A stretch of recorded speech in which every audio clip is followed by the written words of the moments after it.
Entre nous, François Asselineau, vous qui voyez des complots partout, on ne vous a jamais entendu sur le 11 septembre. Est-ce que c'est un coup de la CIA, là aussi?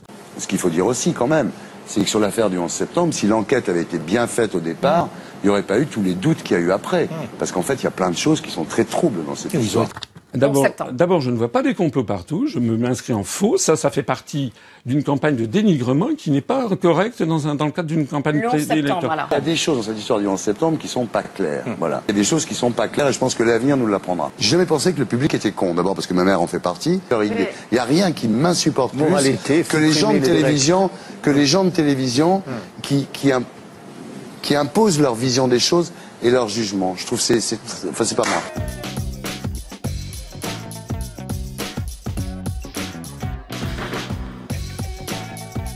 Mais le 11 septembre, je n'ai pas pris de position sur le 11 septembre. Je n'ai jamais évoqué ce sujet. Et pour quelle raison? Parce que vous pensez que la version officielle est exacte? Le fait qu'on retrouve le passeport de Mohamed Atta au sommet de la pile de gravats, ça t'étonne pas, toi? D'ailleurs, puisque vous êtes journaliste, vous devriez vous intéresser à ce que pensent les Français.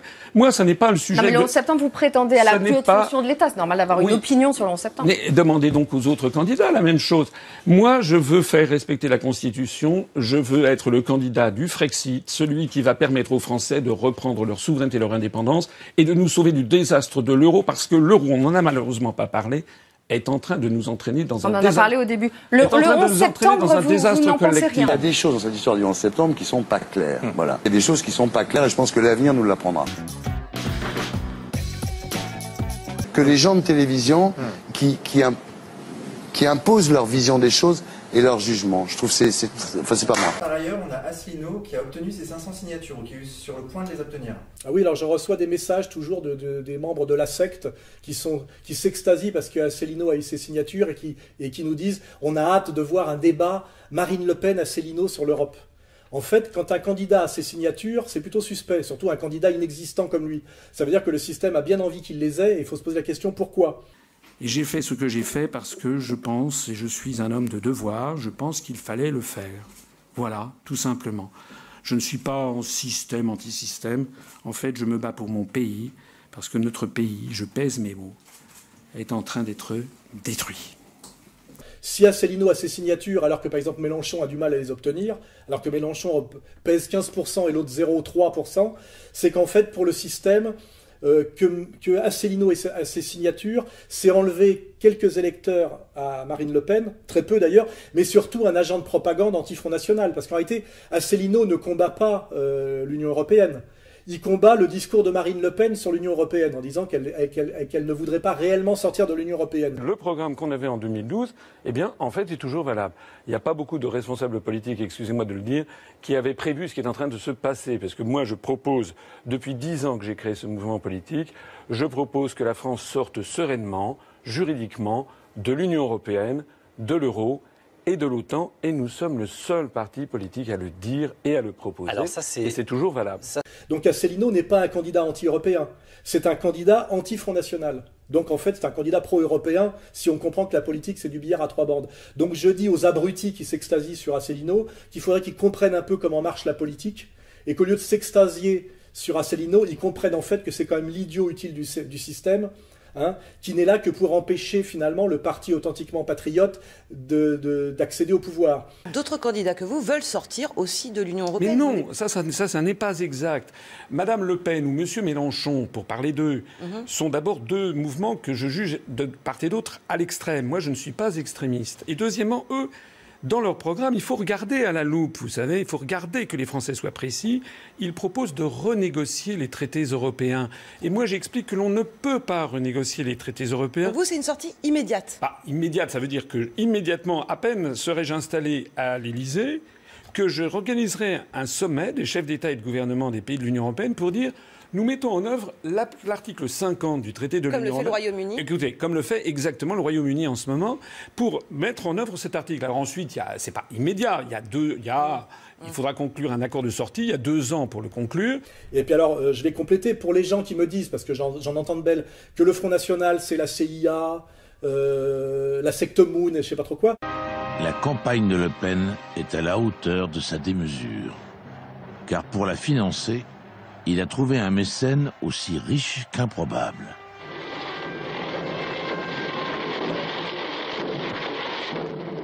Depuis un an, il a conclu une alliance secrète avec la secte coréenne du révérend Moon, qui compte des millions de fidèles à travers le monde. Ce que nous sommes, c'est quelque chose de très simple. En fait, nous sommes un mouvement chrétien qui avons un idéal qui est très fort, qui est très pur, je crois. Nous ne sommes pas contre l'argent.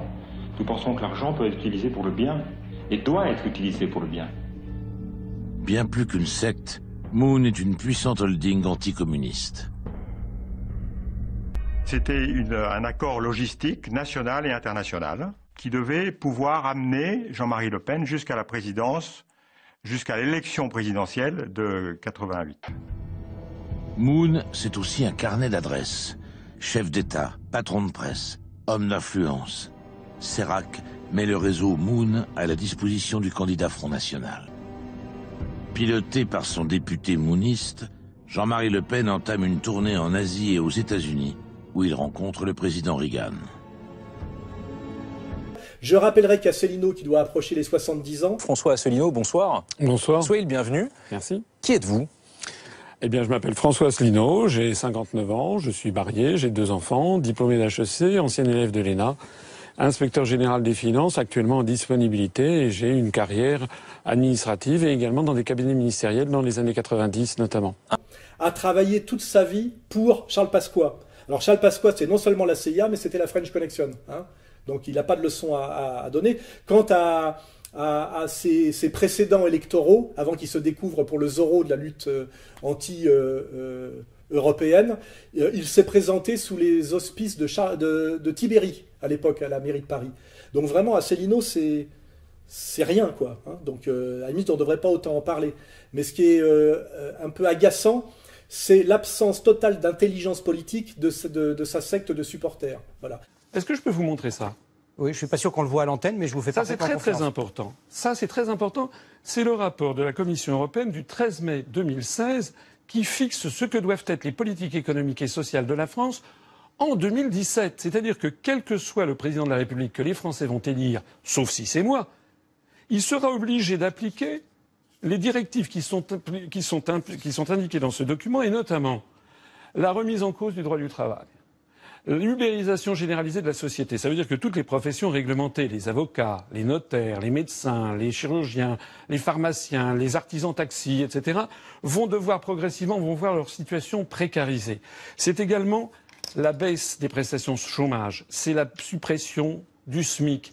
C'est également toutes ces prestations sociales qui vont être détruites. Alors il faut que les Français le sachent. Il faut que les Français sachent que si on ne parle pas de ces sujets-là, ils se retrouveront comme d'habitude avec un président de la République qui ne fera pas du tout le programme pour lequel il a été élu. Et je le dis par ailleurs, Asselineau est un bon conférencier sur les dégâts, l'illégitimité de l'Union européenne. Mais normalement, puisque c'est ça, il devrait soit faire comme Philippe de Villiers, appeler à voter Marine Le Pen de façon plus ou moins indirecte, soit ne pas y être. Et surtout, là où l'épreuve de vérité pour lui, ça va être s'il y a un deuxième tour Marine Le Pen et Macron, par exemple, ou même Fillon, étant donné qu'il n'a aucune chance d'être au deuxième tour. Il faut vraiment être stupide pour penser qu'Asselineau puisse être quoi que ce soit d'autre qu'un candidat à moins de 1%. On verra bien la déclaration qu'il fera entre les deux tours. Parce que s'il n'appelle pas à voter pour Marine Le Pen, il sera vraiment démasqué.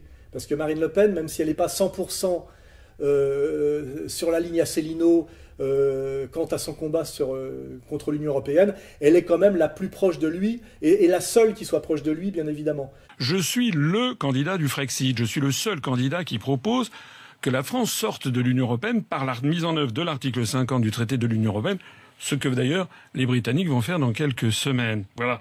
Les autres candidats, en particulier Madame Le Pen ou M. Mélenchon, passent leur temps à critiquer l'Union européenne et à proposer une renégociation des traités, et tout ça dans un flou artistique général. Mais les renégociations des traités, les Français, ils ont déjà donné. Rappelez-vous, en 97, M. Jospin devait renégocier les critères de Maastricht, il n'a rien pu renégocier du tout. En 2012, M. Hollande voulait renégocier le TSCG, il n'a rien renégocié du tout. Pendant ce temps-là, chaque jour qui passe, il y a 1000 personnes en France qui basculent en dessous du seuil de pauvreté. Donc s'il appelle pas à voter pour Marine Le Pen, ça sera louche. Et s'il appelle à voter pour le candidat d'en face, alors là, il sera définitivement démasqué. Si vous n'accédez pas au second tour, est-ce que vous donnerez une consigne de vote ? Eh bien, si je suis candidat, ce n'est pas par vanité personnelle. Si je suis candidat, c'est tout simplement parce que j'estime qu'il n'y a pas, parmi les candidats qui se présentent à l'élection, quelqu'un qui fasse et qui propose la même chose que moi. Sinon, je rallierai un autre candidat. Donc, si je ne suis pas au deuxième tour, je regarderai la situation, bien entendu.